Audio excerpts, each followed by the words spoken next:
Okay. This expression will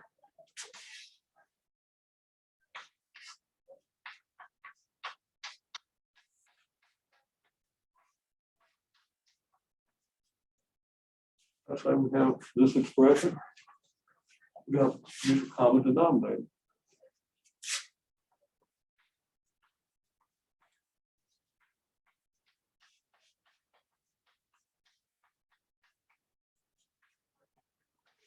Just exactly like what we do if we add two fractions with numbers. So you really have to make sure you understand the process of adding two fractions with numbers. You can do that very quickly and easily. In any case, here's our common denominator. So we have to write 1 over x minus 5. And to get the common denominator, you have to multiply this by x plus 9 over x plus 9. And now when this is all multiplied out, we're going to have denominator x minus 5 times x plus 9. Over here, we got x plus 7 over x plus 9. If we multiply this by x minus 5 over x minus 5, then again we have our common denominator.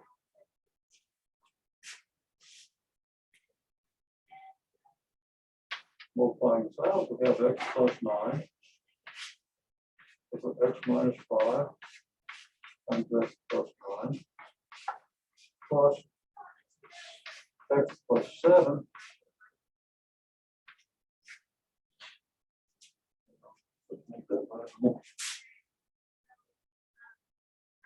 put the wrong parenthesis in there, didn't leave myself room.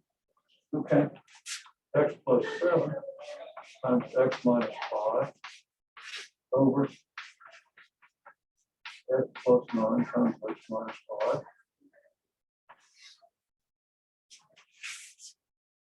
And this gives us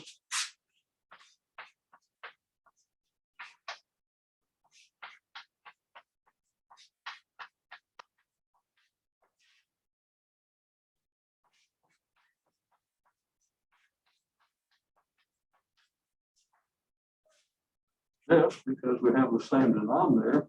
Now we only have to add our numerators. Then we expand using the distributive law, and I'm not going to go through the details of that.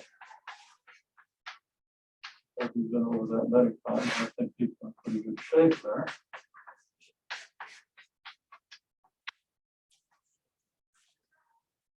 We got this. And now, of course, we can simplify the numerator. We have x squared, there are no other x squared, so we have x squared. X into x gives us 3x. And 9 minus 35 gives us negative 26.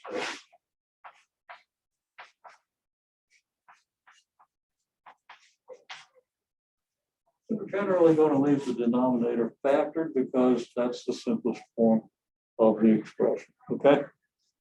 If we're going to do something with this, we really want everything to be factored. Also, we want to factor this if possible, but this won't factor. Okay.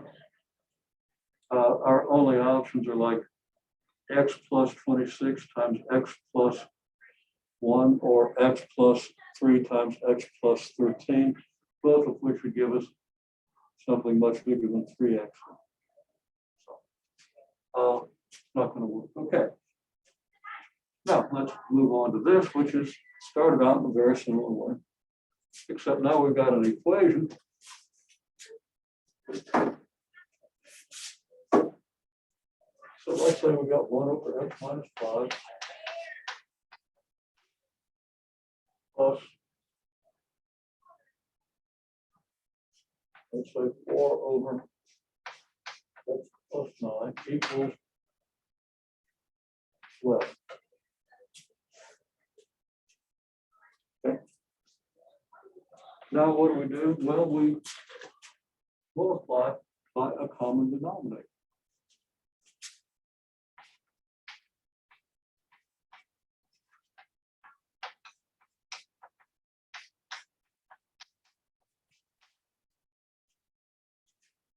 we get?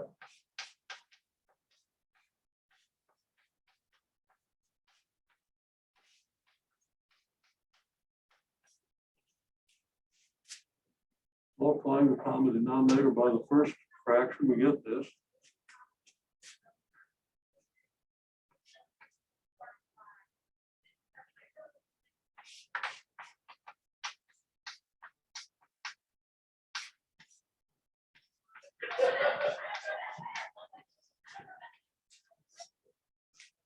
Over here, again, we multiply this common denominator by this term. And of course, we want to keep the fraction balanced. We better multiply on this side by the common denominator. So every term has been multiplied by our common denominator. Since we've multiplied every term of the equation by the common denominator, the equation is still equivalent to the original equation. With the provision that x can't be 5 or 9.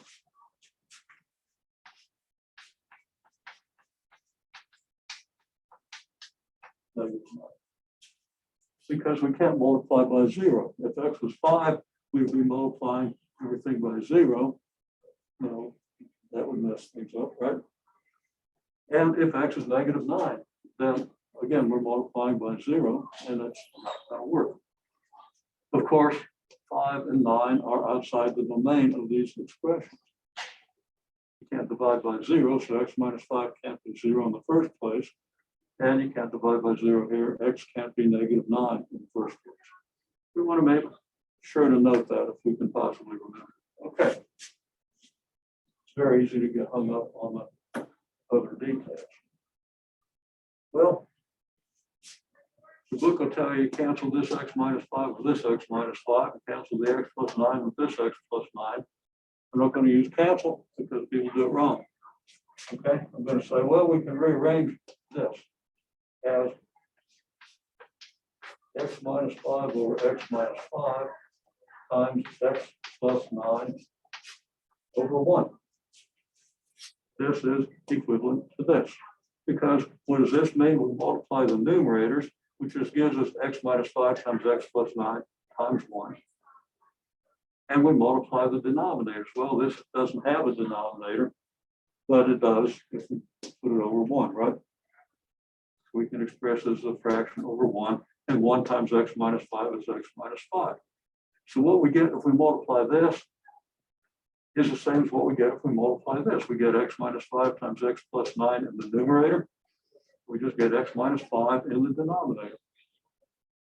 But now it's obvious that this is just going to be 1, so we're just going to end up with x plus 9 over 1, but that's just x plus 9. Okay, then we can rewrite this with x plus 9 over x plus 9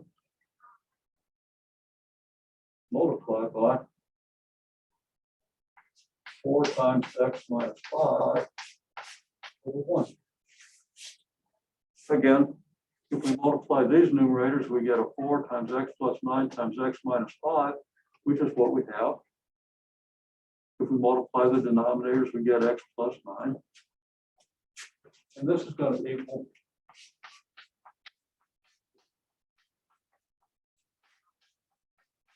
this. Okay. Now, since this is 1 and this is 1,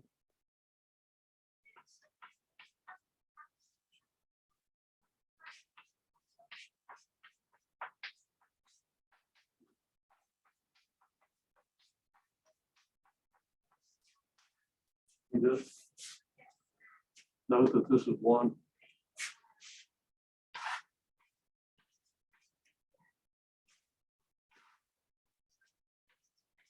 Now, putting these lines through this means much the same thing as canceling, but now it's obvious that this over this is 1. We don't have to cross them out. We just notice this is 1, and 1 times this over this is just this. And 1 times this over this is just this. Okay. Well, we want to simplify a little bit. Now, this is an equation. We can solve this equation for x. It's easy to solve. If we notice that we're going to get a quadratic equation, because when we multiply this out, we're going to have an x squared, right? So remember how to do a quadratic equation, and you're almost certainly going to use a quadratic formula. Here we get x plus 9 plus 4x minus 20 equals 11 times what we get when we multiply these two binomials. And that's going to be x squared plus 4x minus 45. Okay, well, x plus 4x is 5x. 9 minus 20 is 11. 11 times x squared is 11x squared. 11 times 4x is 44x. And 11 times negative 45 is negative 495.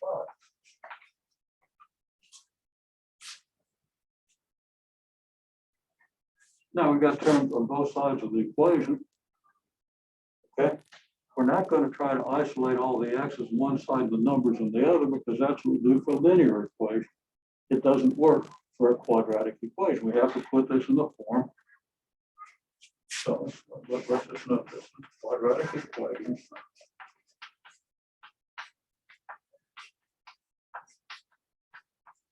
We put this into the form ax squared plus bx plus c equals 0, and then do the obvious. We're going to use the quadratic formula. It's going to be a big number. It's going to be, well, let's see. It's going to be a little messy. Got some big numbers to worry about. We'll look at it. Okay, well, I can put this in the form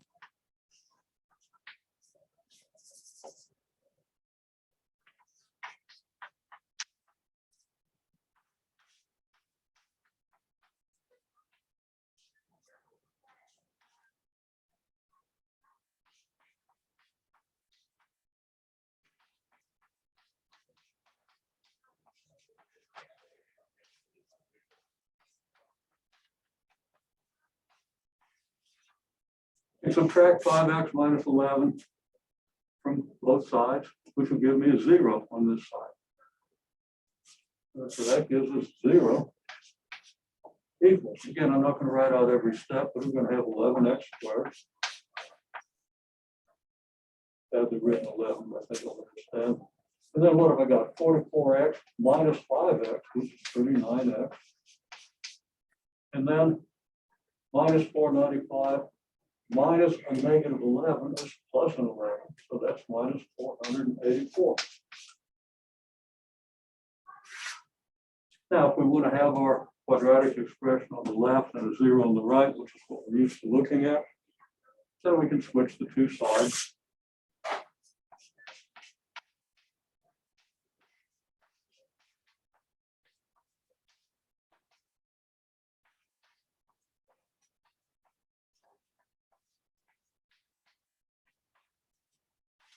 We're going to use the quadratic formula.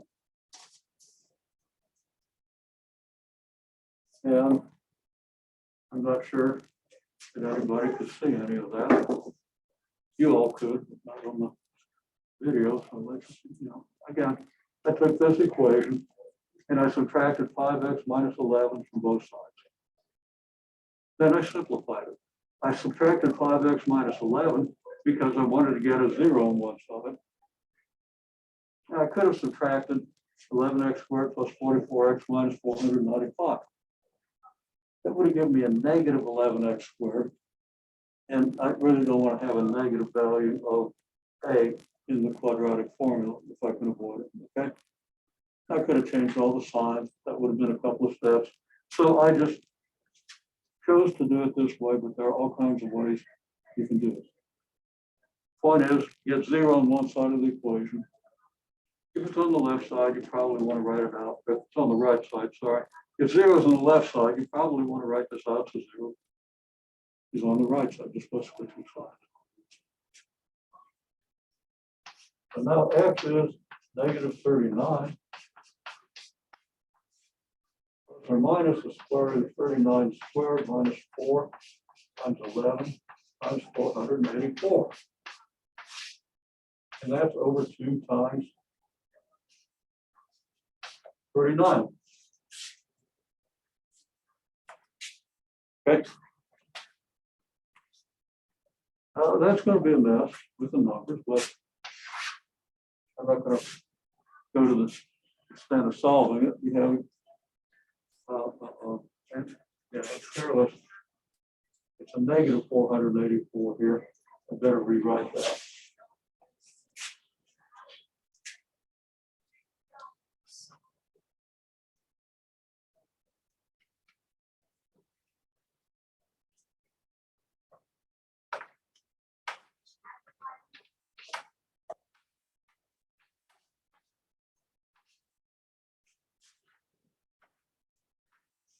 Okay, so that's going to be about 5,000. That's going to be about 20,000.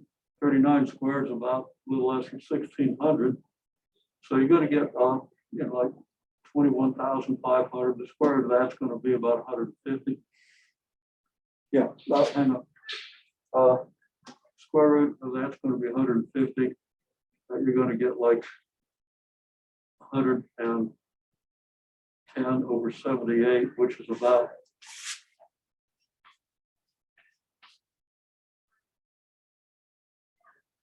1.3 or 1.4, or negative 39 and negative 2.3. And you can check that out with your calculator. Now we've got a question, so let's, well, come on, stop. Somebody called me on this. That's over 2a, that's 2 times 11, that's moving too fast, which would make these numbers about 4 times bigger. So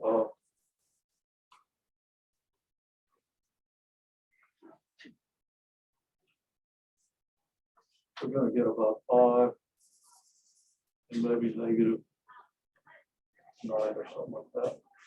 Okay. Now, if we check this, just to see if that's reasonable. Well, 5 is not a good idea because, we would get a 0 here. Negative 9 might be better. Let's see it being no. Just coincidentally, my estimates came out the 2 numbers that I can't possibly use. Okay. So bad estimates. Use your calculator. Okay. I still estimate that that's going to be about 24, maybe. And that's going to be like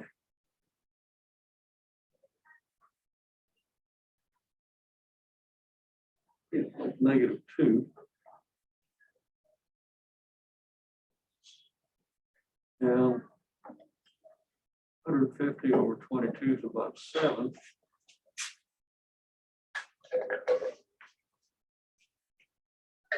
I still get 5. Okay, something's wrong, but that's how I solve it. Okay, I'll hang on here. Let's see. Okay, so we're trying to find the zeros. So should it be negative 5 and negative 9? No, because we're trying to solve this equation. We're trying to find numbers that we can plug in for x to make this sum. All right, I can kind of inspect this. Let's see. Let's say x was 7. Then I'd have, well, it can't be 7. Actually, x has got to be kind of close to negative 5 and or to 5 and negative 9 in order to make these fractions 11. Okay, these have to be pretty small numbers because these fractions have to be big enough to add up to 11. So negative 5 and negative 9 is not a ridiculous estimate. It's just not accurate enough to take to the like whatever. Okay. So you pretty much need to use your calculator because since x is going to be close to negative 5 or negative 9, you have to make the distinction, and you can't just use a quick mental estimate. Okay. So thanks for asking that. I hadn't thought that far, but that's exactly what's going on there. If you use your calculator, and if I've done all the steps right, which you can check, and then you plug these numbers in, you should get decent results. But you're going to have pretty accurate numbers because these denominators are going to be small. So if these denominators are off by 5%, then these fractions will be off by something like 5%. And you're going to tend to not keep as accurate. Okay, well, you don't necessarily need to understand what I just said, but it's kind of worth saying a little more. Okay, I've just emphasized the necessity that you really need to get some help if you're not keeping this up. Okay. If you can't do this algebra, and most people are doing pretty well with it, but if you can't do the algebra, and some of the people who aren't here today have some trouble with the algebra too. If you can't do the algebra, they'll work on it. Fair enough? But it's coming up. It's coming up in your pre-calculus course very shortly. So as I've been urging people, make sure your algebra is up to it. Okay, well, let's move on to the next topic. Okay, here are three rational functions. Each function has a polynomial in the numerator and the denominator. Okay, here, here, and here. Polynomials here have to be linear functions, but that's still a polynomial. Okay. Here you have a quadratic in the numerator, a linear in the denominator. Here you have a linear in the numerator, quadratic in the denominator. That's going to have a big effect on what the graph looks like. This is the simplest, but these are not particularly difficult. But the end behaviors are going to maybe differ. Okay. So we want to answer 4 questions and put them together into the graph. So we want to get this information and put this information on a graph in some way. Start by just answering the questions. What values of x make the numerator 0? What values of x make the denominator 0? What's the value of the function when x equals 0? And what's the end behavior of each function? And actually, I said for each function, and then I repeated for each function, there's redundancy. For each function, what's its end behavior? 0 in there. So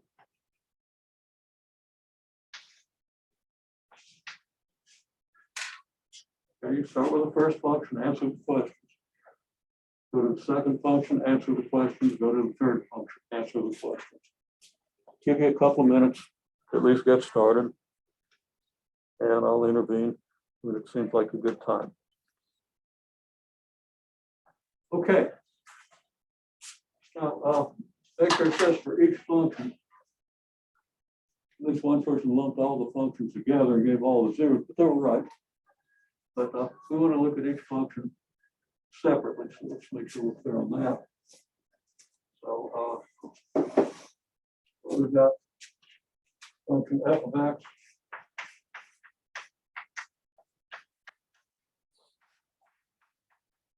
X plus 6 over x minus 2, not 4. Okay. Numerator 0.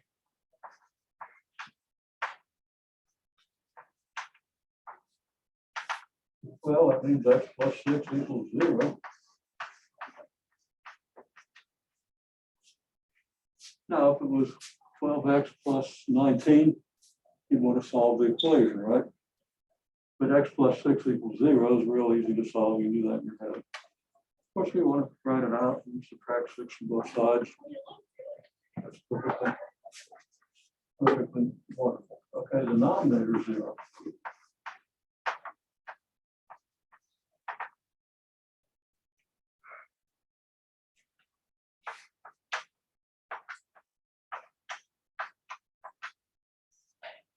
Happens when x equals 2.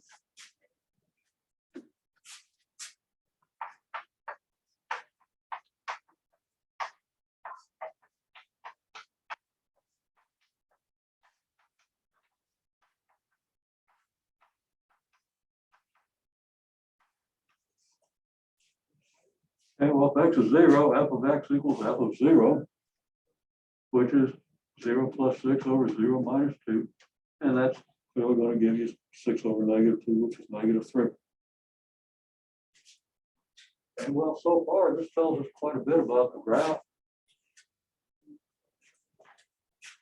Let's look at that. We still have to talk about the end behavior. But we know that the only way the value of this function is going to be 0 is if x is negative 6, right? So the only 0 of the function is that x equals negative 6.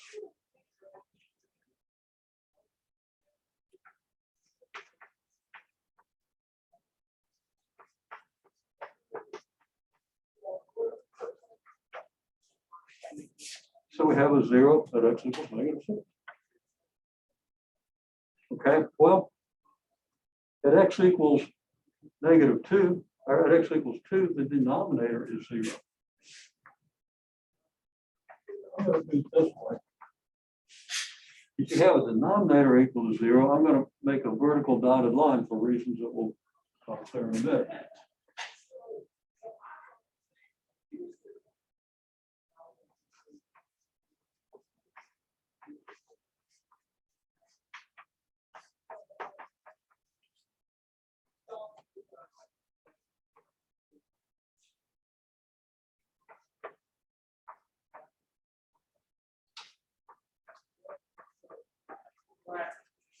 So the line x equals negative 2 makes the denominator 0, but the denominator is not allowed to be 0.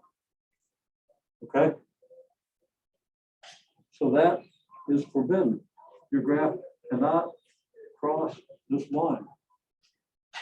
The same way 1 over x can't, or 1 over x squared, either one, can't cross the y-axis. So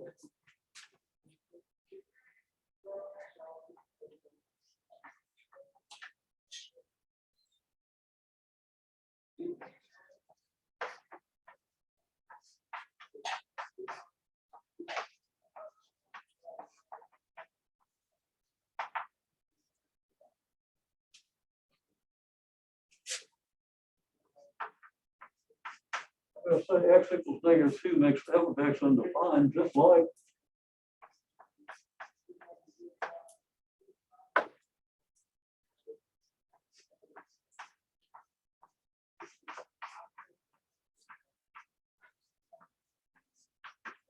one over x or 1 over x squared is undefined. If x equals 0. And it's going to turn out that this function behaves just like 1 over x does at x equals 0, but along this line. So that line is going to be a vertical asymptote. It's like 1 over x or 1 over x squared has a vertical asymptote. Now 1 over x has a vertical asymptote that's down on this side and up on this side, right? 1 over x squared is up on both sides. And the behavior here is going to be much like 1 over x or 1 over x squared. Okay? But shifted over 2 units because it's x minus 2. Okay? Okay, well, that's something you really want to understand as best you can. Not a trivial thing to understand. Okay? You understand that, you're doing really well. Whether you understand it or not, the rule is if your denominator is 0 and your numerator isn't, you got a vertical asymptote. Okay. Now the value of the function when x equals 0 is negative 3, right? Well, that's the y-intercept, isn't it? If you got y equals f of x,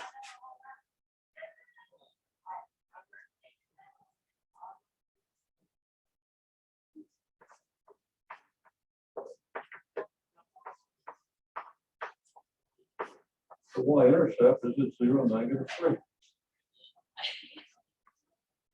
That's here. So we've got a lot of information about this graph. got to go through 0 here, has a y-intercept here, and it has a vertical asymptote here. That means maybe it comes down through here, comes over to here, and then it's got to go through here and here. It's got to have a vertical asymptote here. Maybe it comes down like this, turns around and does this. Okay? Or maybe it comes along here, comes down here, and goes down here, kind of a boring looking graph. And then what happens over on this side? Well, let's see. We have to get the end behavior to understand what it does on this side and what it does on this side. End behavior makes a big deal. Like, does the thing come down like this? Or does it maybe come down like this? Does it maybe come down like this? And we don't know until we analyze the end behavior. Okay, well,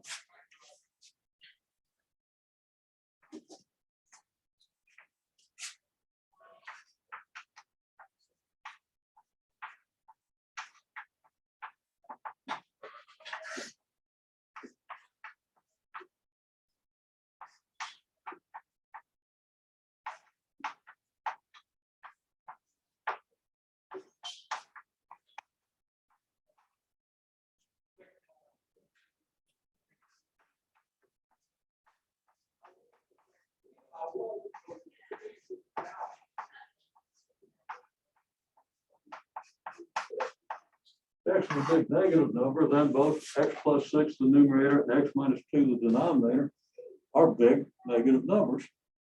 Okay?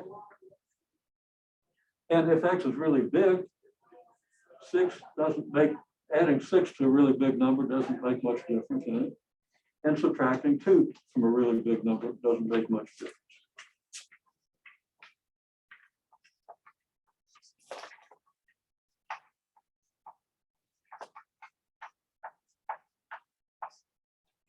They're nearly equal in the sense that they both have about the same size, and they're both negative. Okay? If x is 10 billion, 10 billion and 6 is about the same size as 10 billion. And 9,999,999,998, which is what you get, you subtract 2, doesn't make much difference either. Okay? So both pretty much the same size.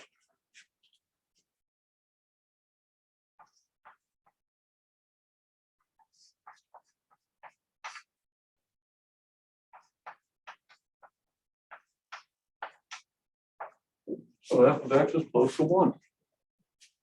Since you have a big negative number divided by a big negative number, you're going to get a positive number. And since the numbers have pretty much equal size, it's going to be about 1. Okay? So on the negative side, let's see, there's where x equals -3.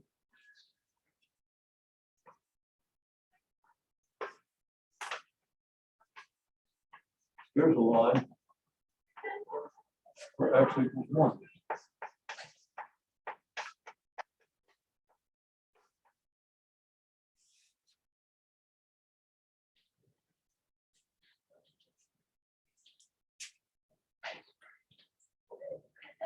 Well, we'll look at the time. Okay, we got 6 minutes. That's going to be good. Okay, the line where x equals 1.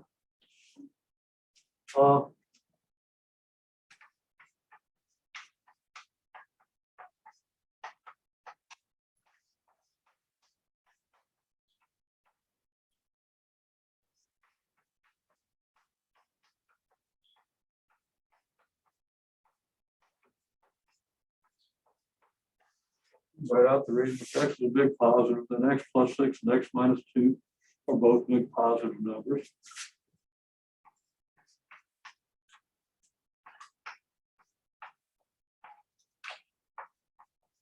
They're the same size.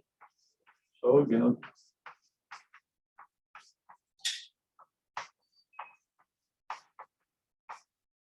x is close to 1.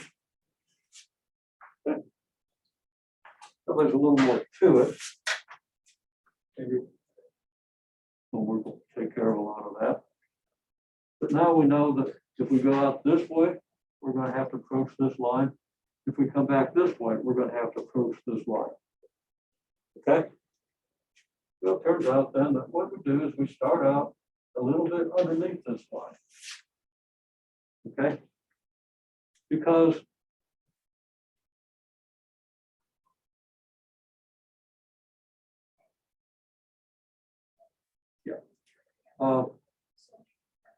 x is a big negative number, then adding 6 to a big negative number versus subtracting 2 from a big negative number. The subtracting 2 from a negative number makes it more negative, makes it bigger. Adding 6 to a negative number moves it this way, makes it smaller. So this will be smaller than this. So the result is going to be less than 1. If you divide something smaller by something bigger, you get less than 1. Whether you understand that or not, it means in the graph just does this. And it's supposed to have gone through this point I missed. Okay. Okay, that zero's here. That's not particularly accurate now. Wasn't all that accurate before. Okay, over here, it's got a vertical asymptote with the line x equals 2. And it's got to approach this line when x gets big. So it's just a boring old, almost like a 1 over x curve. Okay. It's kind of like you got a 1 over x curve on both sides of this asymptote. Doesn't that look just like the graph of 1 over x, or a whole lot like the graph? But then, you know, it extends out here. So it's not exactly the 1 over x. That's because, well, I'm not going to go into detail. But that's it. Okay. And that's most of what you need to know to graph these things. Not quickly. We didn't have time to go over these two.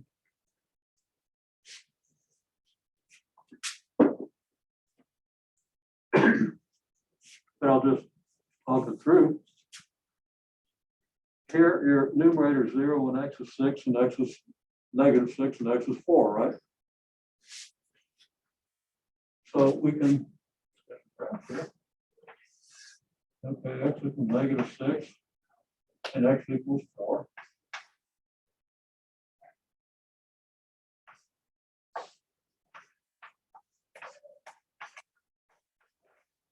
Negative 6, 0, we got 4, 0. If x equals 0, we get 6 times negative 4, which is negative 24, divided by 2, which is negative 12. So our y-intercept is that 0, negative 12. And I don't have a lot of room here. I'm going to do this quickly. Okay. When x gets really big, it's a positive number, then you got a big positive times a big positive divided by a big positive. And all these big positive numbers are about the same size. So you just end up with a big positive number.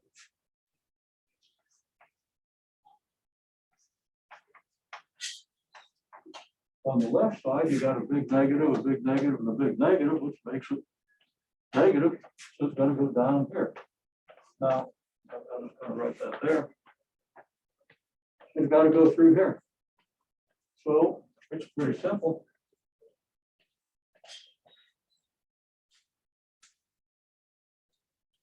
Oh yeah, you got back to the denominator 0. Well, that's going to be negative 2.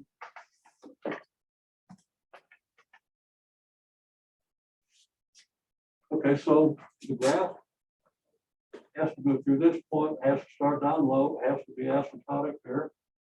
So the graph is going to kind of look like this on this side.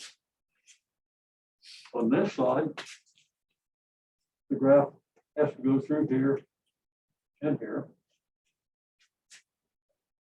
So it turns out it comes up and down here, goes up here, and then just goes up. Now, there's a slant asymptote here that I'm not going to talk about right now. maybe not even talk about that in this course, because you're going to get that in the pre-calculus. If you understand this much, good start. Over here, you have zeros when x is 3. Sorry, when x is 4 and negative 3.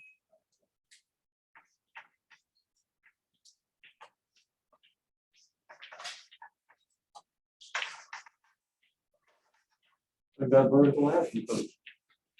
You got 2 of them this time. 0 when x equals negative 5.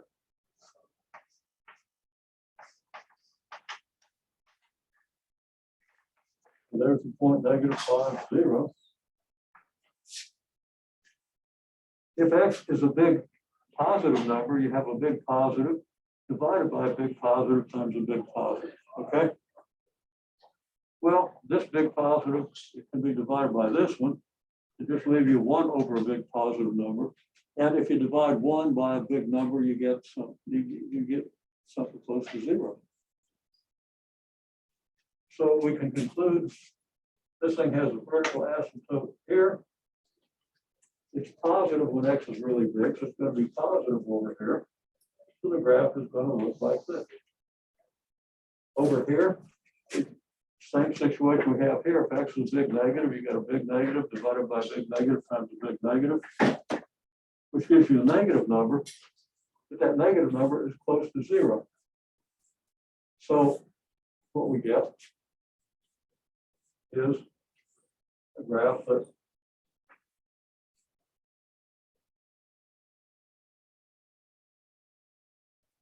approaches 0 over here.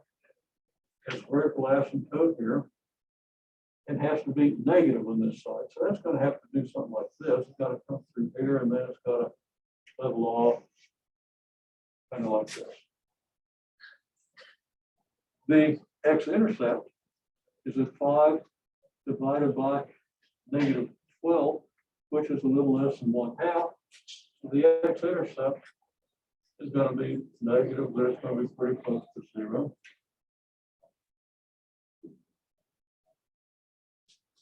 So that's the only place